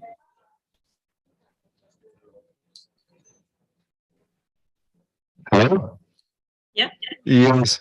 So maybe one short question. We all speak about the technology transfer process, how to spin off a company from the university, but what does actually happen after the actual spin-off? What is the relationship between a university and a actually a separated company after the transfer happened, after the spin-off process? Yeah, so it depends how strong the connection between the researcher, between the founders and the universities was or is. For example, this is a perfect example. We are invited to their celebrations, so they want to have cooperation agreements together with the university. So we have new projects, new people, new inventions, and also new spin-offs. So I think this trust and strong connection should be between the university and the founders. May I ask one question also myself? Of course, if we have time. So please tell us, it's very, it's very good experience you presented to us. So one question is related to the benefits from the universities, how when you make a spin-off, you get something permanent in terms of royalties or some other incentives. And secondly, from your experience, all the experience you have with the spin-offs, how many of the spin-offs were triggered by the academics, and how many of the spin-offs were triggered by the business community? Triggered means initialized. Yeah. So the first question, so just a second. I will start with triggering. So it's unfortunately we don't have the numbers of the students that are not involved in a patenting process. They don't have patents, which means so they can have their own company. So they don't have to come to us to have their own company. So which means the numbers, it depends. We have Innovation Incubation Center, so they have lectures, they have many workshops where they try to trigger our researcher and students to found a company. I don't have the exact number. What was the first question? Royalties, yeah. Royalties, yes. Yeah, we have few projects, a few spin-offs where TUWIN has equities, but normally we do license agreements with the royalties, payments of the patent costs, and also yearly payments so that they don't put away our invention or the patents, so that we have the security that they are doing something with it. And we try sometimes also phantom shares. So that's what we do with the conference. Okay, thank you very much. Thank you a lot. Congratulations. Unfortunately, the time is quite brief, but I'm sure that we started a great discussion, and I'm sure that we will organize more and more meetings between us, between our ecosystem, from Romania, from Germany, Austria. So thank you again. Thank you to all the participants. It is quite interesting panel. Actually, a little bit later, we will have also a special focus over intellectual property. So yeah, stay tuned for more. Thank you again. And now I want to give a floor to Maria Todorova, who is the Director for Policy and Analysis at the Ministry of Innovation and Growth.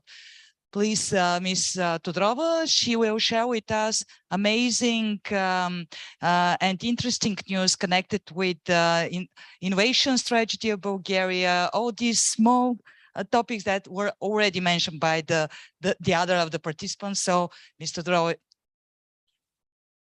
Thank you very much for inviting me here and for introducing me as well. So actually, I'm in a very privileged position because many of the topics I would like to talk about, they've been already mentioned.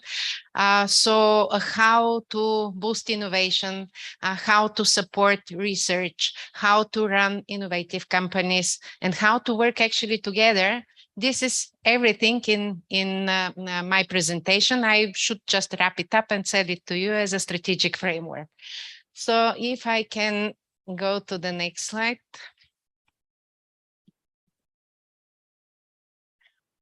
Okay.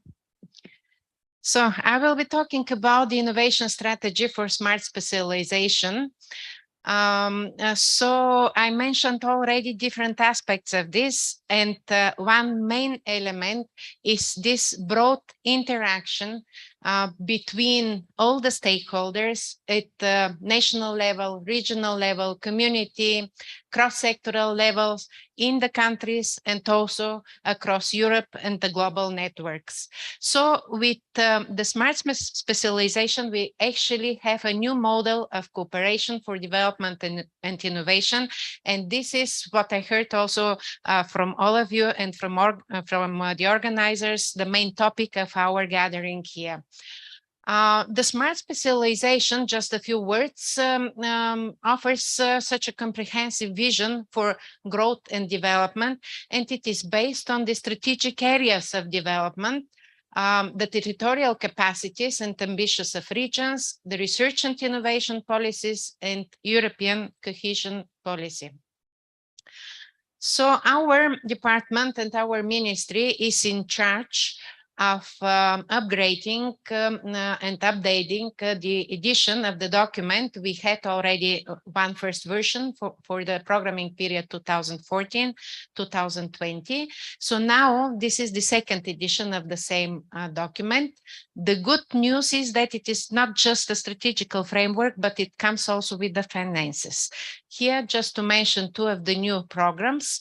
They are the program for competitiveness and innovation of companies, and also the second one, the research, innovation, and digitalization for intelligent transformation program. So long titles, but also coming really with a new, let's say, upgraded and more funding. So here I haven't mentioned the funds. One reason for this is that part of them, they come also from national funding, and the national funding depends on the national budgets, but more or less we have increased budget. So for the previous programming period, from what I have from my colleagues, we had something like 1.3 billion euros, and now they are planned 3.5 billion euros for the whole innovation ecosystem in Bulgaria. Of course, this is not just money.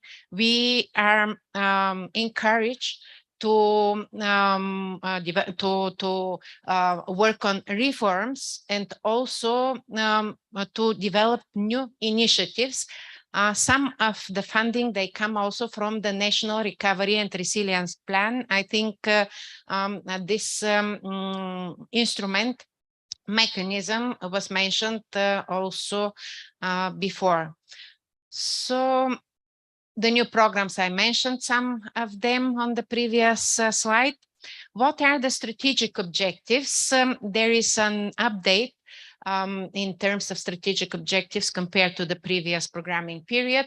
So we have the aim to develop and position Bulgaria as a center of medium and high-tech innovation in strategic areas where really our country has the traditions, the capacity, but also the potential. And then to develop a whole ecosystem, sustainable, modern, dynamic, inclusive, and globally connected. Of course, the ultimate goal is to achieve competitiveness and sustainability in growth and jobs. These are the operational objectives: to improve the research system and the performance of enterprises, innovation performance, then to increase the technological capacity, internationalization, and environmental awareness of Bulgarian products and services. And so we have talked about finances, but without prepared, sufficient, so digitalized, if you want to say, human resources, we cannot achieve anything. Thematic areas, those of you who already have worked and are aware of the previous thematic areas, they will see some changes here. Informatics and ICT is the same, but we have a separate thematic area of mechatronics, and we already, because yesterday we finalized the public consultation on the document, we received a very solid feedback that also microelectronics is emerging on at the European level, but also in Bulgaria. So we already positioned it here. Industry for healthy living, bioeconomy, and biotechnology. We had also previously, and the new technologies in creative and recreational industries as well. One new horizontal thematic area: clean technologies, circular and low carbon economy, which we expect to have in all the 28 regions in Bulgaria. Here I gathered some information on the different thematic areas, but I don't think that it is necessary to go through all of them. Just some pluses and some minuses. Why these areas and why more in these thematic areas? I will go through them and come to this topic. Actually, tomorrow I'm invited to present a similar presentation here in the region of Burgas, together with all the other regions belonging to the NUTS, to the planning regions of southeastern Bulgaria. So this feedback we got from the different regions in Bulgaria, which are their priorities. Because if you remember what I mentioned, I had the opportunity to mention in the beginning, it is not just about national priorities. It is how to mobilize the regional priorities, how to bring all the stakeholders at regional level to work together. So this is the feedback from the regions. We gather them together. You see that clean technology is an overarching priority. We have it as a thematic area all over the whole country. So something very important, if we have the finances, if we make everything possible to support the human resources, we need to be also effective in how to run the process. So we need a very good governance system, a management system of the whole process. Here we have some of the features, some of the principles of the governance system. You see, actually, the first point, how to coordinate and to work together, has been, let's say, defined in all the analysis we ran before we started updating the strategy. So coordination, also one of the aims of this gathering here, and ensuring policy continuity.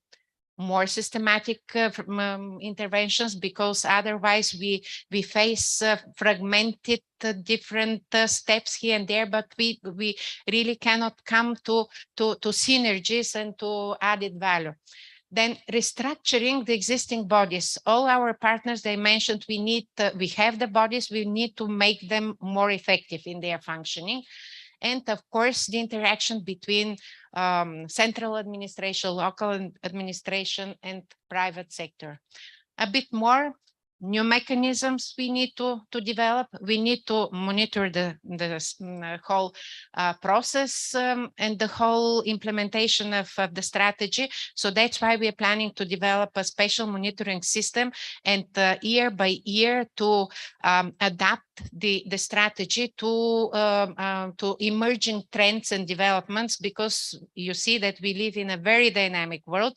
So what we plan now might need a slight or even a stronger adjustment in 2 or 3 years. So that's why we will be really thankful to all of you, to the whole innovation ecosystem in Bulgaria, to help us in this process, to make the strategy not just a document, but a living document. And then last but not least, reorganizing the technology transfer and innovation services offered by public and private participants. So this is all in a nutshell.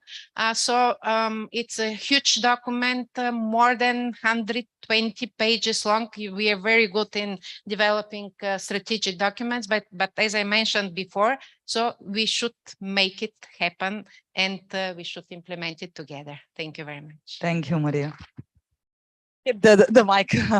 I have several questions. I can't stop. I'm sure that everybody here envy on me, because only me have a chance to ask a question so far. But during the network, I'm sure that you will answer more of them. Well, as you mentioned, very recent this discussion over the public discussion over the program is finished. I'm sure that more and more things will be included, especially when it comes to the regions, because I know that there is a lot of statement connected, for example, Varna, Stara Zagora, Sofia, where there is a position, 3 of the 5 medical universities, for example, they don't have health and life sciences. So I'm sure that, as you mentioned, and we count on this living document. I'm wondering of something else, when it comes to R&D, when it comes to a deep tech and science-based company, most of the countries in Europe, they have really good taxation policies. They have a very attractive packages, how to attract and how to stimulate the R&D production inside the company. Do you plan something connected with such a measurement for the Bulgarian R&D companies? How you will stimulate the business to invest more in R&D? Regarding tax systems, this I think is a question which should be directed towards the Ministry of Finances.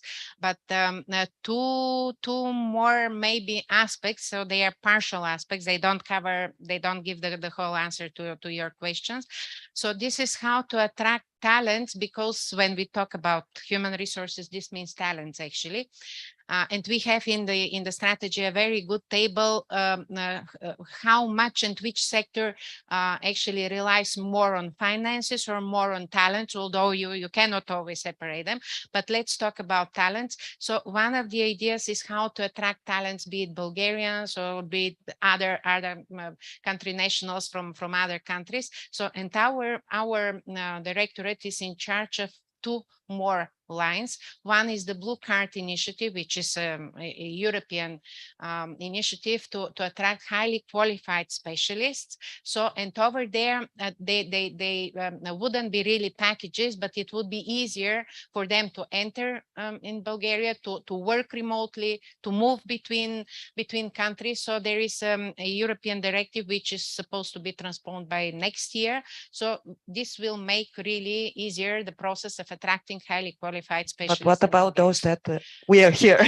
And then another one is, just to finish also with another one, which is again on Strategy.bg for public consultations and on the webpage of our ministry. This is the startup visa again for international applicants. So as I mentioned before, financial packages. So we should sit together and maybe discuss at governmental level, but otherwise finances are here. And also I think that the whole framework about let's say implementation of the strategy and also the governance will be an enabling framework for the research ecosystem, because over there we talk about let's say more finances, we talk about better organization, better communication, and also career perspectives, better career perspectives for the researchers who are already here. One last question.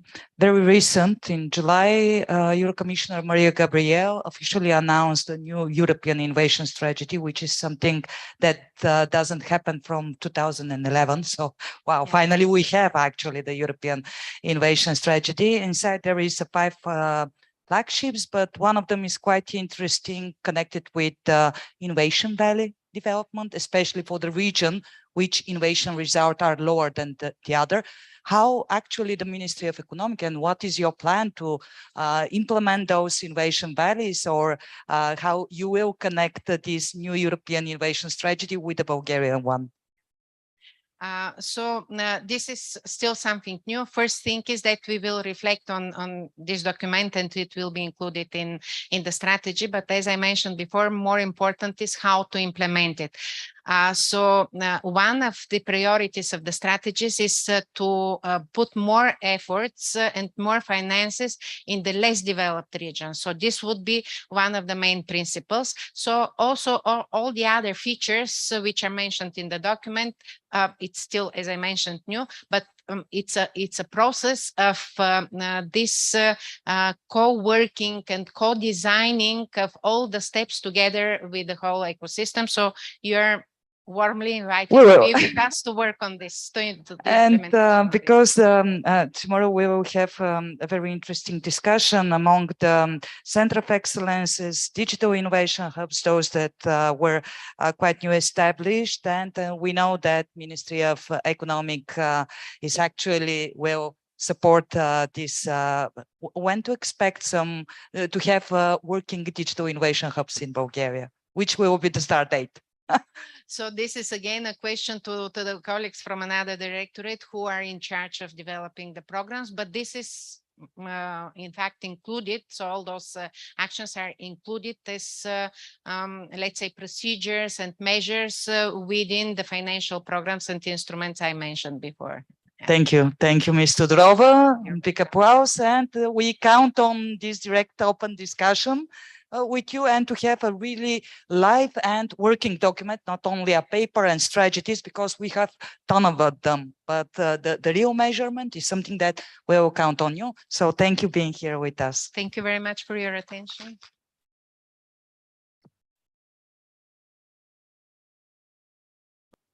Thank you.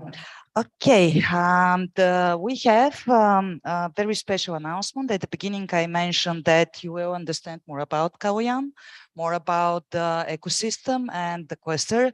So right now, he will represent a quite interesting news coming from the AI Cluster Bulgaria. And also, I want to invite on the stage our key partner from CNews, Evelina, and they both will share with us what's happening in Bulgaria when it comes to artificial intelligence ecosystem.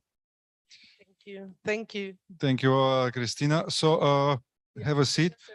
We heard that strategy papers are very important for the ecosystem. Strategy papers, of course, need an overview of the ecosystems and need data in order to be executed well. Where does this data come from? How do we map ecosystem, and especially in terms of the AI cluster. One of the key reasons we started this is to unite the Bulgarian AI ecosystem, to foster the exchange between the stakeholders, all of the stakeholders, not only the startups, but in general also experts, AI experts, universities, investors, and everybody involved. So one of our first steps was to map the ecosystem. It was in 2019 together with CE News, and back in the days with Van Gavis, which is also a co-founder of the cluster. And it was a brief overview coming out from the curiosity. What's happening in Bulgaria in terms of AI, because on a global scale, it's a huge topic. So we counted about 50 to 60 companies back in 2019, and the challenge of mapping AI, especially when you talk to experts, is what is real AI and what is let's say fake AI, which is like more using of a marketing terms, because a lot of companies use also terms for marketing reasons. So here is a challenge to differentiate how big the Bulgarian AI ecosystem is. And so we monitor together with our partners the AI market. On internal research last year, we counted about 220 AI companies in Bulgaria, which means actually a huge increase. And specialities more in NLP, deep tech, machine learning, which also contributes to significant investments and pool of experts, which are also internationally a very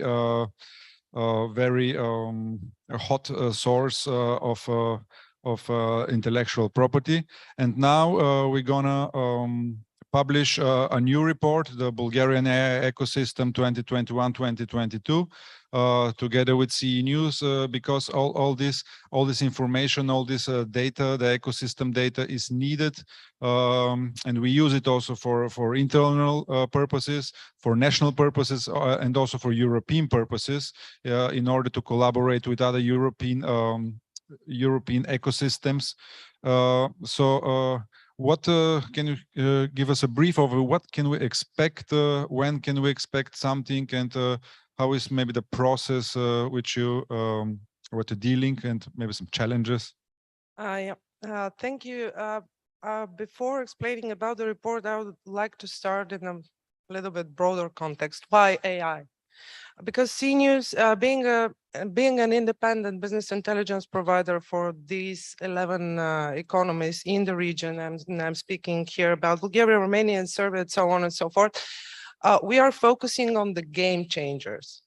And obviously digitalization and obviously artificial intelligence is a game changer for all of the industries.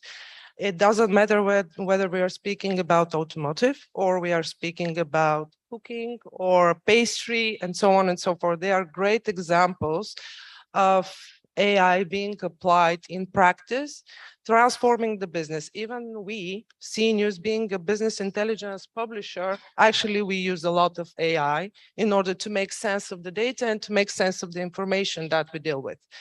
And why it is needed? Because we are focused into being more competitive to provide more insight. And it's the very same idea for each and every businesses, which is focusing on investing in Spinoff or investing in an internal research on R&D and so on and so forth.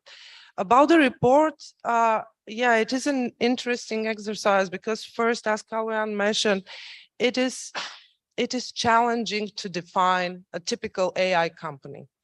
As he mentioned, there are a lot of companies who are marketing themselves being an AI company, and in the same time, not the, I would rather say that the proportion between standard tech and deep tech or more advanced technologies is, let's say, different.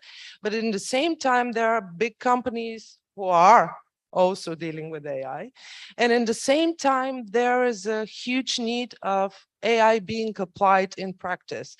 And I believe that the report will be a sort of an instrument, not only to make a sort of a comprehensive overview of what is happening in the ecosystem, all the mechanisms, all the policies that we've just heard about, all the R&D happening in universities and the programs, because the innovation obviously comes from there, but also it will allow the audience to read about the practical use cases and will allow the business to understand why AI is important, how they can apply the AI, invest in startups, AI companies, or benefit their services. When can we expect some insights and first results? I think that there will be something ready by the end of October, and the publishing date is late October, so stay tuned. And hopefully it will be an exercise that we will continue for the region as a whole. We're looking forward to learn more. And thank you for the opportunity to partner with you and the AI cluster and the whole ecosystem who decided to participate in, because this is important, and you have to be louder, I believe. We are happy to have you here, and like everybody also in the audience. Thank you very much. Thank you, guys. Thank you. Yes, the data is quite significant when it comes to R&D and how to make strategies, how to make plans without having real numbers. So thank you to our partners. And probably a minute and me is the only thing which is keeping you from the fantastic part of the network. So what coming next? Right now we will have a lunch breakout, and we'll back here in 1:50 Eastern European time. Don't miss the second part of today's edition, because I promise you it will be quite interesting. We'll see what happened and how the Bulgarian ecosystem support the spin-offs. We were, of course, having a very strong discussion with the leading universities, best practices, how actually is it possible, and how to achieve 100 spin-offs in 2030. And something else, if you miss opportunity to say on the registration that you will join the evening network, please do it. What will happen? And 5:30 from here, a great boat will travel with us to Chengeneskele, which were mentioned. So if you need more information, find me, my team, and or on the registration. So see you at 1:50. Have a lovely networking. Okay, thank you.